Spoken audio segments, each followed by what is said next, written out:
Hi అండి, నేను మీ కేదాని. ఈరోజు వీడియో వచ్చేసి నేను మిర్చి బజ్జీని చూపించబోతున్నాను. మిర్చి బజ్జీని కొంచెం స్పెషల్గా చూపించబోతున్నానండి. అయితే ఎలా అనేది వీడియోలోకి వెళ్ళిపోదామా. నేను 500 గ్రామ్స్ని మిర్చిస్ని ఇలా తీసుకున్నాను. బజ్జీ మిర్చిని ఇలా కట్ చేసుకుంటున్నానండి. నేను ఆల్రెడీ క్లీన్ చేసి పెట్టుకున్నానండి. ఇలా మధ్యలో చాకుతో చక్కగా చీరుకుంటున్నాను. మీకు చూపిస్తున్నాను చూడండి. సో నేను ఈ విధంగా అన్నిటినీ కట్ చేసుకుంటున్నానండి. ఇలా అన్నిటినీ కట్ చేసుకొని పక్కన పెట్టుకుంటున్నాను. ఆ తర్వాత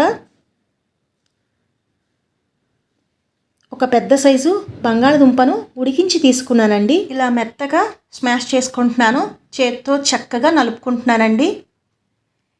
ఈ మిర్చి బజ్జీ ఎక్కువగా వర్షం పడుతున్నప్పుడు కానీ లేదు మనకి రసంలోకి సాంబార్లోకి నంచుకొని తింటే చాలా బాగుంటుంది కదా. అయితే ఇప్పుడు నేను 3 టేబుల్ స్పూన్ అంతా శనగపిండి వేసుకున్నాను. అలాగే రుచి సరిపడా సాల్ట్, 1/2 స్పూన్ అంతా వాము వేసుకొని మొత్తం అన్నిటినీ ఇలా కలుపుకుంటున్నానండి. వాటర్ అనేది నేను అసలు యాడ్ చేయలేదండి. మీకు కొంచెం చేతికి అతుక్కున్నట్టుగా అనిపిస్తే మరికొంత శనగపిండిని వేసుకోవచ్చు. ఒక 3 టేబుల్ స్పూన్ అయితే సరిపోతుందండి. ఆ తర్వాత నేను ఈ పచ్చిమిర్చి చివర ఉన్నది కొసని ఇలా కట్ చేసుకుంటున్నాను. అయితే ఈ లోపల నేను స్టఫ్ అనేది పెట్టేసుకుంటున్నానండి. మీకు చూపిస్తున్నాను చూడండి. చక్కగా అందులోకి స్టఫింగ్ అనేది ఇలా పెట్టుకుంటున్నాను. ఇలా అన్నిటికీ స్టఫింగ్ అనేది మధ్యలో ఇలా చక్కగా వేసుకుంటున్నానండి. స్టఫింగ్ అనేది చివరి వరకు పెట్టుకుంటున్నానండి. ఆ తర్వాత ఒక్కసారి ఇలా ఒత్తుకుంటున్నాను.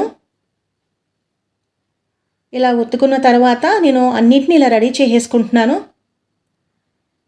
లోపల స్టఫింగ్ నేను బంగాళదుంపతో పెట్టాను కదా.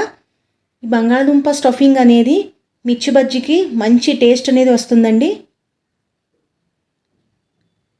సో ఇప్పుడు అన్నిటిని రెడీ చేసేసుకున్నాను. ఇప్పుడు నేను పక్కన పెట్టుకుంటున్నానండి. ఆ తర్వాత నేను ఒక గిన్నెలో 2 కప్పుల శనగపిండి వేసుకొని అందులోకి 1 టేబుల్ స్పూన్ అంతా బియ్యపిండి వేసుకున్నాను. 1/2 స్పూన్ అంతా వాము వేసుకుంటున్నానండి. ఆ తర్వాత రుచి సరిపడా సాల్ట్ వేసుకున్నాను. బేకింగ్ సోడా ఒక చిటికెడు వేసుకొని మొత్తం అన్నిటిని ఇలా కలుపుకుంటున్నాను. బాగా మిక్స్ అయిన తర్వాత నేను ఇందులోకి వాటర్ అనేది యాడ్ చేసుకుంటున్నానండి. వాటర్ని నేను కొంచెం కొంచెంగా యాడ్ చేసుకుంటూ కలుపుకుంటున్నాను. ఎందుకంటే పిండి అనేది ఉండలు లేకుండా ఉండాలండి. సో ఇలా ఉండలు లేకుండా బజ్జీ పిండిని చక్కగా ఇలా కలుపుకున్నానండి. ఆ తర్వాత నేను ఒక చిటికెడంతా పసుపును వేసుకొని కలుపుకుంటున్నానండి. ఇలా బాగా మిక్స్ చేసుకొని పక్కన పెట్టుకుంటున్నాను. ఆ తర్వాత నేను ఒక కళాయిలో సరిపడా ఆయిల్ వేసుకొని హీట్ చేసుకున్నాను. ఆయిల్ హీట్ ఎక్కిన తర్వాత పక్కన పెట్టుకున్న ఈ మిరపకాయల బజ్జీలను నేను పిండిలో ఇలా ముంచి చక్కగా మునిగే వరకు ఇలా తీసి నేను ఆయిల్లో వేసుకుంటున్నానండి. ఒక్కసారిగా మీకు చూపిస్తున్నాను చూడండి. ఇలా ఒక్కొక్కటిగా వేసుకుంటున్నాను.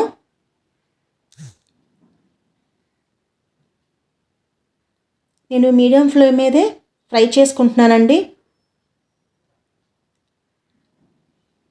బజ్జీల్లో ఫ్రై అయిపోతున్నాయి కదా. ఇలా ఒక 2 మినిట్స్ వరకు ఫ్రై చేసుకుంటున్నాను.